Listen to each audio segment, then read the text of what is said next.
Hi there guys, welcome to Movie Recap TV. Today I'll explain a Japanese action fantasy film from 2013 titled 47 Ronin, inspired from a true story. Spoilers ahead, watch out and take care. The film opens with a narration on ancient Japan, inhabited by witches and samurai. The land was ruled by a shogun, and the samurai who failed their masters would suffer the shame of becoming ronin. For one to understand the legend of the 47 Ronin, one must understand the story behind it. A boy named Kai is running through the woods. He collapses and falls face first into the creek. He's found by a group of samurai. They notice claw marks on the back of the boy's head. One samurai, Oishi, tries to push Kai's face into the water, but Kai fights back and grabs Oishi's sword. Their master, Lord Asano, brings Kai with them to their province, Eiko. As time passes, Kai develops a relationship with Asano's daughter, Mika. The rest of the samurai dislike Kai because he is a half-breed. Years later, an adult Kai is in the woods. The samurai approach him, and they are suddenly attacked by a gigantic beast with huge antlers. The beast runs all across the forest, nearly attacking samurai Yasuno. Kai grabs Yasuno's sword and sticks it in the beast's chest as it runs over him. It drags Kai, still holding onto the sword, until the beast falls and dies.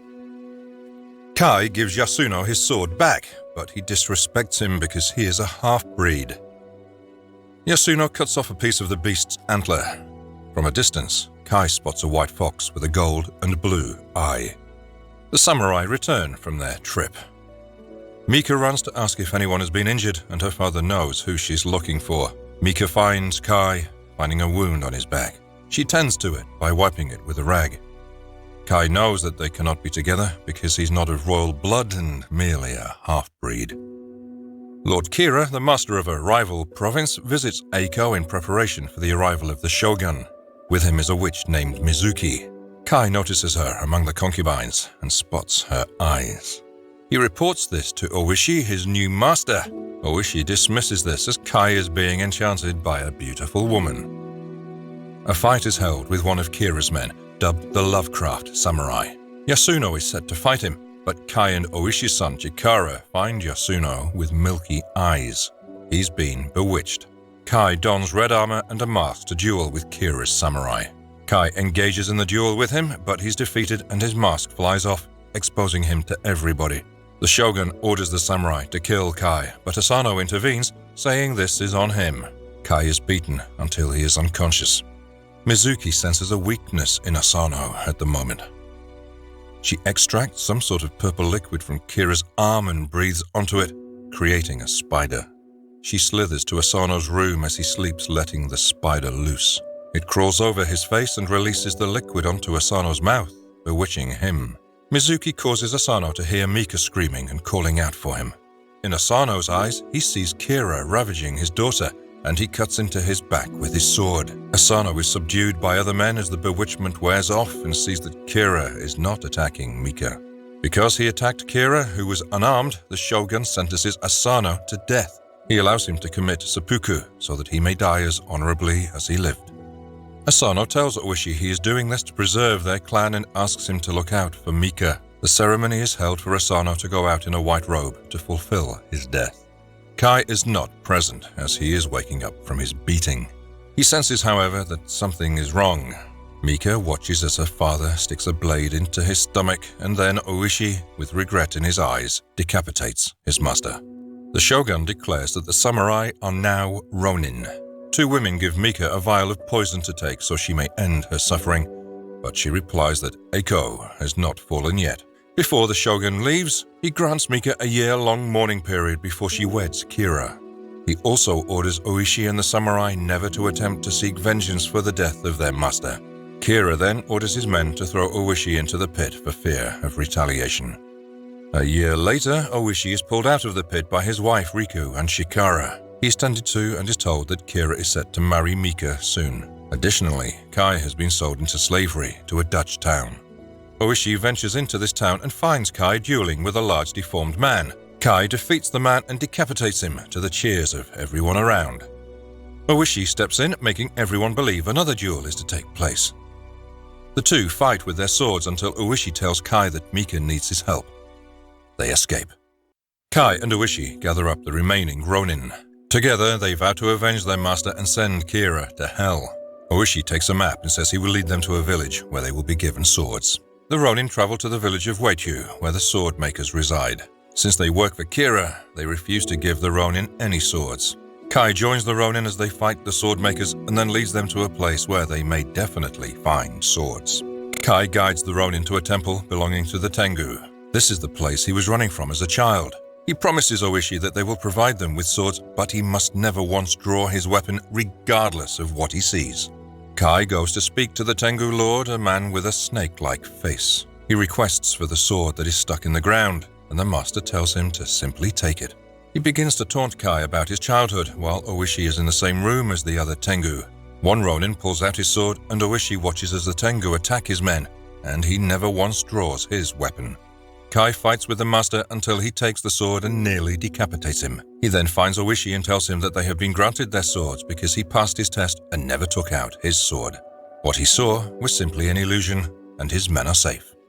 Mizuki disguises herself as a geisha and infiltrates a nearby village. She unleashes her fire powers to attack the ronin while Kira's men join in the fight.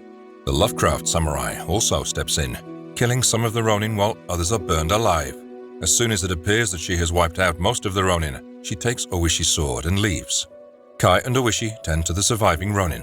One fat ronin, Basho, confesses to Kai that as a child, he would throw stones at him. Kai says he knew it was him because he saw his belly sticking out from behind the trees. Basho apologizes to him before dying.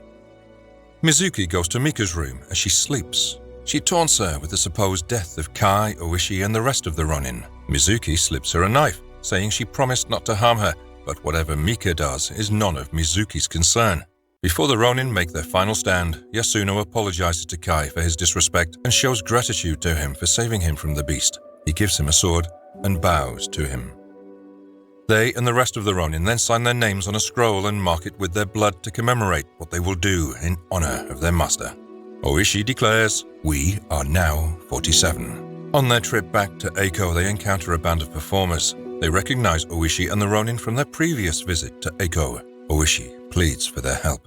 Kai and Oishi sneak into Eiko with the performers as Kira and Mika's wedding is about to begin. The rest of the ronin sneak in by climbing the walls and killing Kira's guards. A performance is put on with Oishi in disguise. He moves closer to Kira before a battle ensues between his men and the ronin. The ronin attack and fight back as Kira runs away with Mika. Mizuki sneaks away in the chaos. The Lovecraft samurai goes to attack until a ronin throws a bomb. It explodes and destroys the large samurai. As Kira and Mika run, she pulls out the knife that Mizuki gave her and she lunges at Kira. Several guards arrive on the scene, giving Mika an opportunity to run.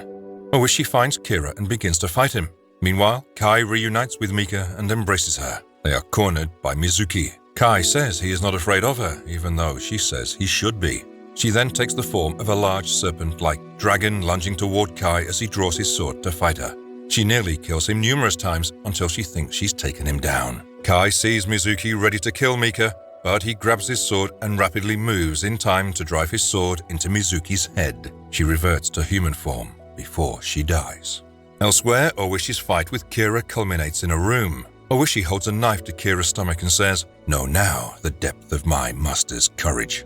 He sticks the knife in Kira and then decapitates him. Oishi brings Kira's severed head before everybody, ending the battle. The ronin travel to the grave of Lord Asano, now having avenged his death and allowing him to rest in peace. Oishi speaks to the shogun and acknowledges his crimes. He only asks that his men be respected for their actions. The shogun says that while their crimes are punishable by hanging, he respects the honor in their avenging Lord Asano. He allows them to commit honorable suicide. Oishi sheds a tear, as does Mika. Kai and Mika share one last moment together before he must die. They promise to find each other in the next life. They share one last kiss. The ceremony for the ronin seppuku takes place. The shogun calls out Chikara and allows him to live so that he may carry on Oishi's bloodline. Kai and Mika look at each other one last time as he sticks the knife in his stomach.